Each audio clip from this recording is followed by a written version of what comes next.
Dans cette capsule, je vais vous donner quelques points à considérer pour l'achat de votre instrument. Parce qu'acheter un violon, c'est pas seulement une question de prix. Premièrement, je vous suggère fortement d'aller voir un luthier pour l'achat de votre instrument. Un luthier, c'est un spécialiste du violon. Il en fabrique, il en répare. Il vous donne aussi des conseils pour l'entretien de votre violon.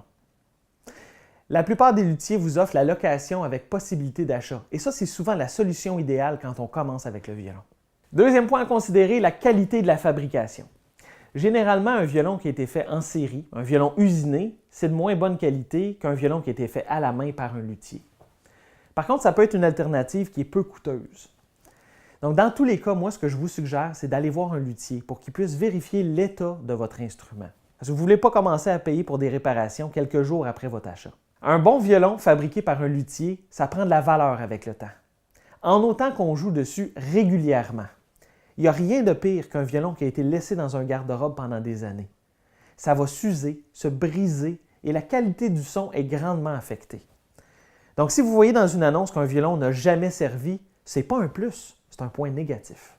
Mais n'oubliez pas, ce n'est pas le prix qui fait l'instrument. Il y a des violons très chers que vous allez détester, puis il y a des violons très peu chers que vous allez absolument adorer.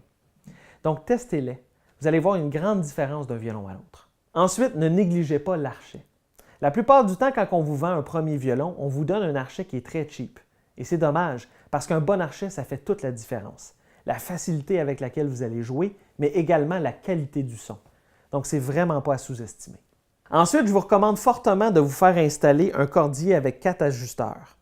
Ça va vous permettre d'accorder votre violon. En fait, on peut l'accorder d'ici en haut, avec les chevilles, mais on peut aussi l'accorder avec les 4 petits ajusteurs ici.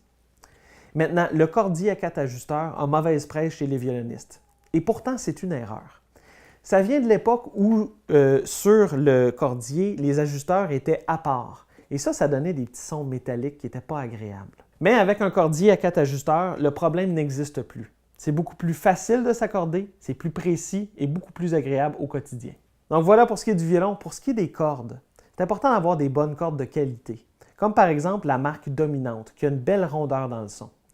Je vous suggère aussi de toujours garder dans votre boîte de violon un set de cordes de rechange. Pour votre archet, il vous faut aussi de la colophane, qu'on appelle aussi de l'arc-en-son.